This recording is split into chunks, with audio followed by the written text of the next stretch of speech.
अंतिम इच्छा। समय के साथ साथ राजा कृष्णदेव राय की माता बहुत वृद्ध हो गई थी। एक बार वो बहुत बीमार पड़ गई। उन्हें लगा कि अब वे शीघ्र ही मर जाएंगी। उन्हें आम से बहुत था, इसलिए जीवन के अंतिम दिनों में वे आम दान करना चाहती थी। सो उन्होंने राजा से ब्राह्मणों को आमों को दान करने की इच्छा प्रकट की। वो समझती थी कि इस प्रकार दान करने से उन्हें स्वर्ग की प्राप्ति होगी। सो कुछ दिनों बाद राजा की माता अपनी अंतिम इच्छा की पूर्ति किए बिना ही मृत्यु को प्राप्त हो गयीं। उनकी मृत्यु के बाद राजा ने सभी विद्वान ब्राह्मणों को बुलाया और अपनी मां की अंतिम अपूर्ण इच्छा के बारे में बताया। कुछ देर तक चुप रहने के पश्चात ब्राह्मण बोले, ये तो बहुत ही बुरा हुआ महाराज, अंतिम इच्छा के पूरा न होने की दशा में तो उन्हें मुक्ति ही नहीं मिल सकती। वे प्रेत योनि में भटकती रहेंगी।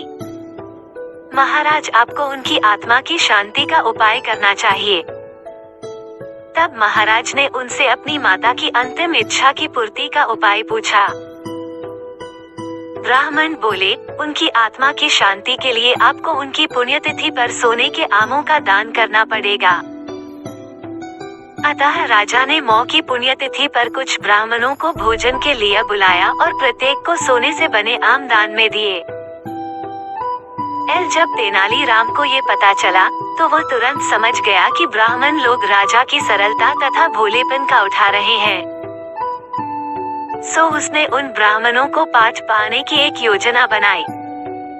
अगले दिन तेनालीराम ने ब्राह्मणों को निमंत्रण पत्र भेजा। उसमें लिखा था कि तेनालीराम भी अपनी माता की पुण्यतिथि पर दान करना चाहता है, क्योंकि वह भी अपनी एक अधूरी इच्छा लेकर मरी थी।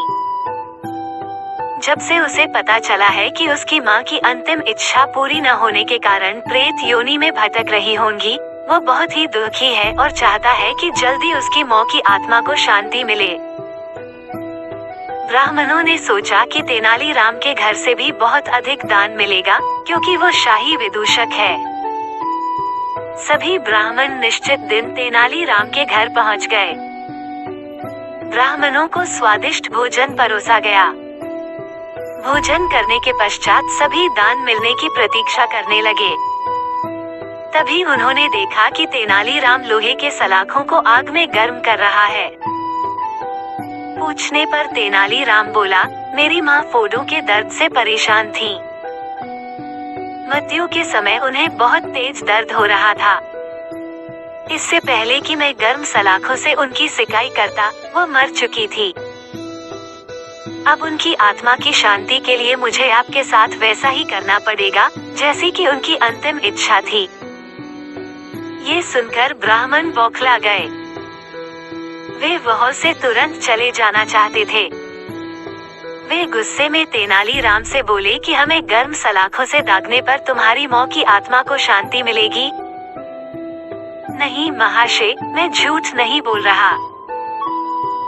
यदि सोने के आम दान में देने से महाराज की मौ की आत्मा को स्वर्ग में शांति मिल सकती है, तो मैं अपनी मौ की अंतिम इच्छा क्यों नहीं पूरी कर सकता? ये सुनते ही सभी ब्राह्मण समझ गए कि तेनालीराम क्या कहना चाहता है। वो बोले, तेनालीराम, हमें क्षमा करो। हम वे सोने के आम तुम्हें दे देते हैं, बस तुम हमें जाने दो। तेनालीराम ने सोने के आम लेकर ब्राह्मणों को जाने दिया, परंतु एक लालची ब्राह्मण ने सारी बात राजा को जाकर बता दी।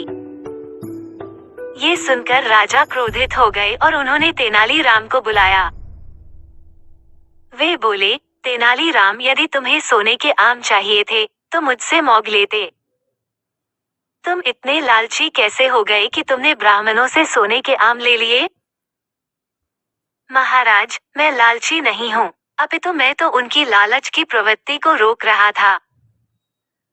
यदि वे आपकी मौ की पुण्यतिथि पर सोने के आम ग्रहण कर सकते हैं, तो मेरी मौ की पुण्यतिथि पर लोहे की गर्म सलाखें क्यों नहीं झेल सकते? राजा तेनालीराम की बातों का अर्थ समझ गए। उन्होंने ब्राह्मणों को बुलाया और उन्हें भविष्य में लालच त्यागने को कहा।